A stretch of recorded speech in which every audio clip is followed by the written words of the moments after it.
नमस्कार। तो आज हम सिर्फ मैथ्स के सवाल हल नहीं करने वाले, नहीं, आज हम ये देखने वाले हैं कि एग्जाम में टॉप कैसे किया जाता है। हमारे सामने एक परफेक्ट आंसर शीट है और हम इसके सारे राज खोलने वाले हैं। तो चलिए इस खजाने के नक्शे को जरा गौर से देखते हैं। ये जो आंसर शीट है ना, यही हमारा गाइड है। हम इसे परत दर परत खोलेंगे ये समझने के लिए कि एक शानदार प्रेजेंटेशन आखिर दिखता कैसा है और इतना कारगर क्यों होता है। तो सवाल ये उठता है कि क्या पूरे नंबर लाने के लिए सिर्फ सही जवाब लिखना ही काफी है या फिर बात कुछ और है। चलिए इसी की तह तक चलते हैं और पता लगाते हैं। देखिए, किसी भी शानदार परफॉर्मेंस की शुरुआत होती है बेसिक से, फंडामेंटल से। तो चलिए पहले सेक्शन पर चलते हैं और देखते हैं कि इस स्टूडेंट की नींव कितनी मजबूत है। यहाँ सबसे पहले जो चीज ध्यान खींचती है वो है स्पीड। शुरू के कुछ सवाल मल्टीपल चॉइस या एक शब्द वाले हैं और जरा देखिए जवाब कितने साफ और टू द पॉइंट हैं। कोई कंफ्यूजन नहीं, बस एकदम सटीक।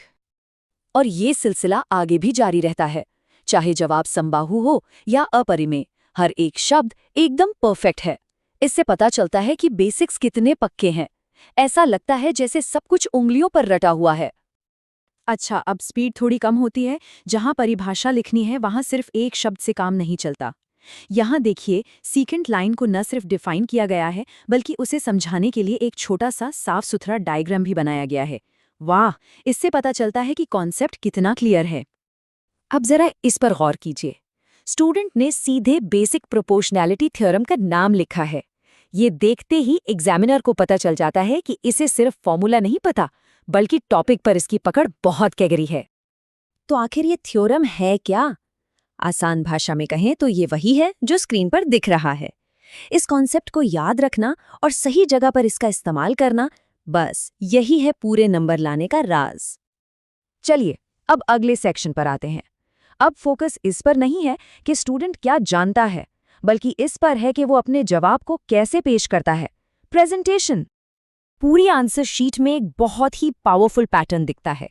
हर लंबे सवाल को हल करने के लिए एक 4 स्टेप वाला सिस्टम इस्तेमाल किया गया है। गिवन, फॉर्मूला, सॉल्यूशन और आंसर। ये एक ऐसा फ्रेमवर्क है जो सिर्फ क्लैरिटी ही नहीं लाता बल्कि गलतियों की गुंजाइश भी कम कर देता है। इसका एक बढ़िया उदाहरण है क्वेश्चन नंबर 17। देखिए, कैलकुलेशन शुरू करने से भी पहले जो भी जानकारी दी गई है उसे गिवन के नीचे साफ साफ लिखा गया है। इससे पूरा सवाल ऑर्गेनाइज हो जाता है और गलती होने के चांस बहुत कम हो जाते हैं। अब ये ट्रिग्नोमेट्री का सवाल देखिए। इसमें डायग्राम बनाना कितना जरूरी है और कितना साफ सुथरा डायग्राम बनाया गया है। पूरी प्रॉब्लम आंखों के सामने आ जाती है। इससे ये भी पता चलता है कि सवाल को सिर्फ नंबरों में नहीं बल्कि विजुअली समझा गया है।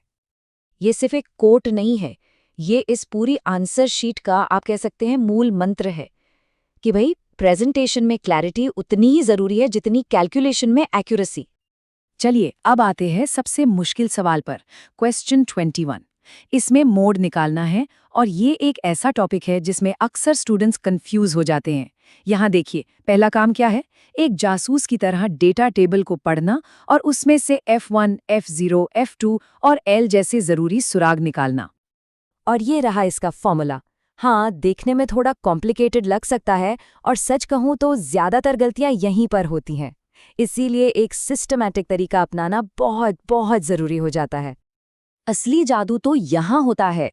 जरा देखिए, हर वैल्यू 60, 61, 52, 38 और 20 को फॉर्मूले में उसकी सही जगह पर कितने ध्यान से रखा गया है।